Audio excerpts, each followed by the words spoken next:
সপ্তম শ্রেণীর শিক্ষার্থী বন্ধুরা, নববর্ষের শুভেচ্ছা নাও। প্রথম দিন তোমাদের সাথে গার্হস্থ্য বিজ্ঞানের বিষয় নিয়ে আলোচনা করছি। তাহলে ওই অধ্যায় থেকেই আজকে আবার তোমাদের সাথে বাকি অংশটা শেয়ার করছি। আশা করি তোমরা সবাই ভালো আছো, তাই না? আচ্ছা, ঠিক আছে, আমিও ভালো আছি। তাহলে এই বিষয়টি তোমাদের সাথে যেহেতু শেয়ার করছি, তোমরা কী করো, শুনে নাও। গৃহ সম্পদের যে বৈশিষ্ট্য, সেই বৈশিষ্ট্যগুলি নিয়ে আলোচনা করছি। তাহলে প্রথমে জানতে হয়, আবার একটু স্মরণ করে দিই, গৃহ সম্পদ কী। গৃহ সম্পদ বিশেষত জমি জমা, টাকা পয়সা, সোনা গয়না, অলংকার ইত্যাদি সাধারণত গৃহ সম্পদ। তাহলে যে সম্পদগুলি আমরা কী করি, উপকৃত হই বা আমাদের যে সমস্ত প্রয়োজনীয় কাজে লাগাই এবং আমাদের আর্থিক সমস্যা, অভাব অনটন, যেমন তোমরা বিদ্যালয়ে আসো পড়ালেখা, সেখানেও তোমাদের কি এই গৃহ সম্পদের আওতাভুক্ত থাকতে হয়, হতে হয়। তাহলে যে সম্পদগুলি আমরা সাধারণত স্বাভাবিকভাবে কী করি, পরিবারে মিলেমিশে ভোগ করে থাকি, সেই সম্পদগুলো নিয়ে আজকে তোমাদের সাথে আলোচনা করব। তাহলে দেখো, সম্পদের কিছু কিছু কি আছে, সম্পদের মৌলিক বৈশিষ্ট্য রয়েছে, তাই না? তাহলে সেই বৈশিষ্ট্যের মধ্যে প্রথমেই আসছে আলোচনা সম্পদের উপযোগিতা। তাহলে দেখা গেছে সম্পদের উপযোগিতা কি, সকল সম্পদেরই কম বেশি কি থাকে, উপযোগিতা রয়েছে, তাই না? অর্থাৎ সম্পদের প্রয়োজন মেটানোর ক্ষমতা যেটা, সেটাই হচ্ছে সম্পদের উপযোগিতা। তবে সম্পদ ভেদে এর তারতম্য দেখা দিতে পারে, তাই না? বা দেখা যায়, যেমন অর্থ বা টাকা পয়সা দিয়ে প্রয়োজনীয় জিনিস কেনা যায়, তাই এটা কি অর্থ সম্পদ, তাই না? অর্থাৎ টাকা পয়সা। তাহলে দ্বিতীয় হইল তোমার সম্পদের সীমাবদ্ধতা। তাহলে আমাদের অভাব অসীম, তাই না? কিন্তু আমাদের সম্পদ হচ্ছে কি সীমিত। তাহলে এই সীমিত সম্পদ দিয়েই আমাদের অসীম অভাবকে কী করতে হবে, পূরণ করার জন্য সেটিং করে নিতে হবে। অর্থাৎ যে সম্পদটা আমাদের সীমিত আছে, কিন্তু অভাবের কারণে আমাদের সেখানে যে সীমাবদ্ধতা, আমরা কী করতে পারি না অনেক ক্ষেত্রে, অর্থাৎ সেটাকে স্থায়িত্ব করে অভাব মেটানোর ক্ষমতাটা আমরা পরিপূর্ণভাবে মেটাতে পারি না। কিন্তু তবুও আমাদেরকে চেষ্টা করতে হবে যে যেই সম্পদটা সীমিত কিন্তু আমাদের প্রয়োজনে বা ব্যবহার বিধিতে বেশি লাগতেছে বা হচ্ছে, সেজন্য আমরা বিকল্প হিসাবেও সেটা কী করতে পারি, পূরণ করতে পারি।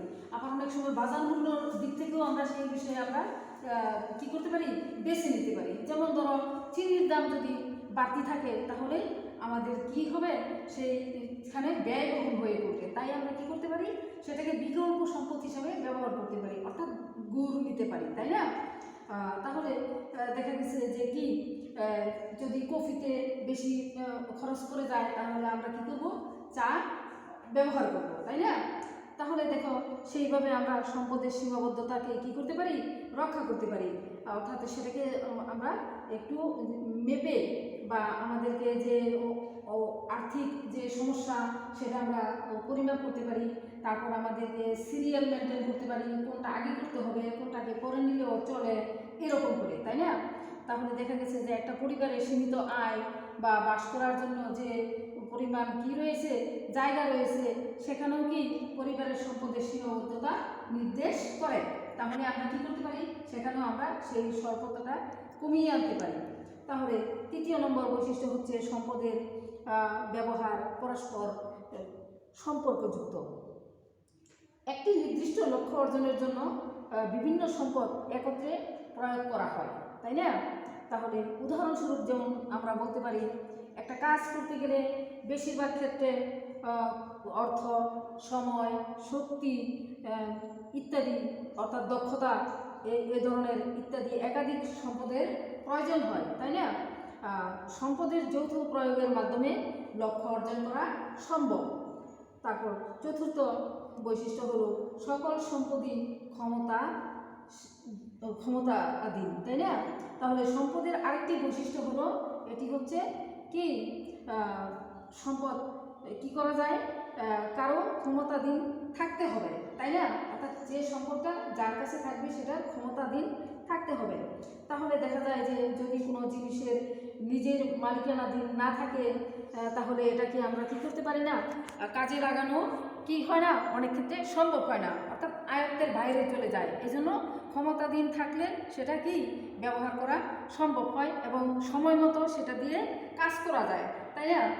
যেমন তাহলে দেখা গেছে যে যেমন জমি বা মালিকানাধীন না হয়ে সেটা আমরা কী করলে অস্থায়ীভাবে আমরা কাজ চালিয়ে নিতে পারি, কিন্তু আমাদেরকে কী করতে হবে, সেটা স্থানান্তর করা যায় না জমি, তাহলে সেটা কিসের মাধ্যমে আমার মালিকানাধীন হতে পারি? দলিল আকারে বা লিখিত আকারে কাগজপত্রে কি শনাক্তের ভিত্তিতে, তাই না?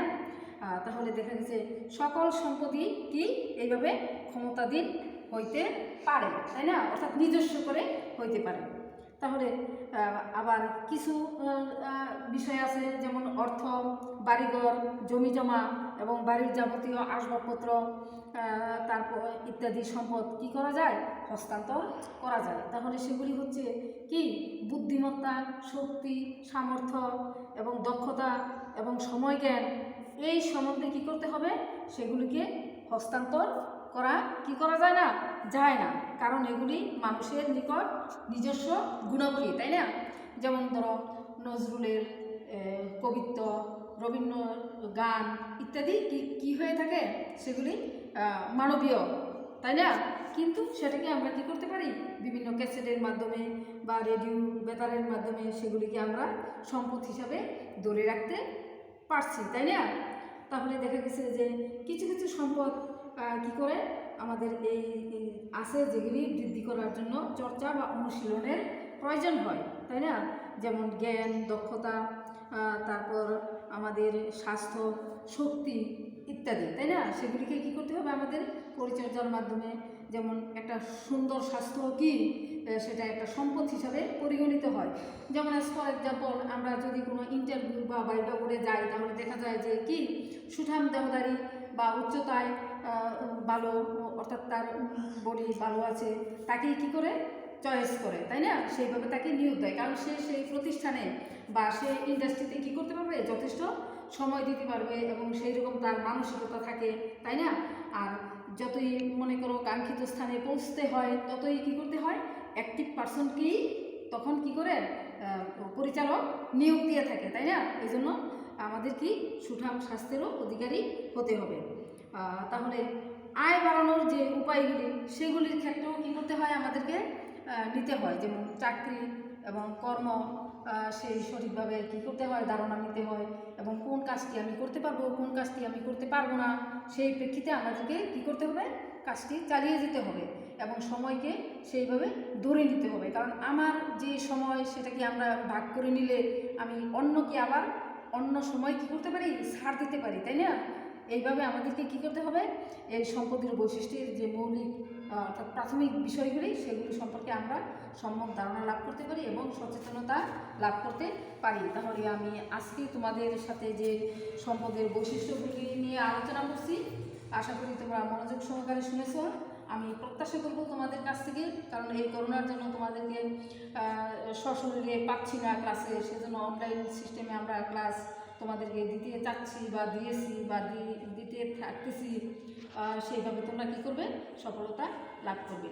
অতএব তোমরা যেন কাঙ্ক্ষিত কাজগুলি করতে পারো, সেজন্য তোমাদেরকে আমি সেইভাবে মনোযোগ সহকারে কাজগুলি গ্রহণ করার জন্য তোমাদেরকে কী করব?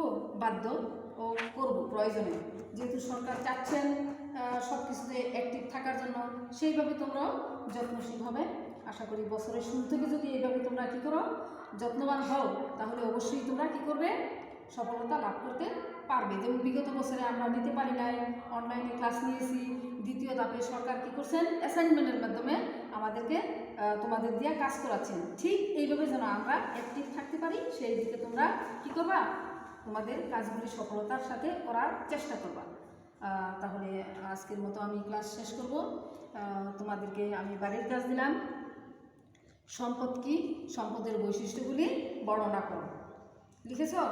সম্পদ কি? সম্পদের বৈশিষ্ট্যগুলি বর্ণনা করো।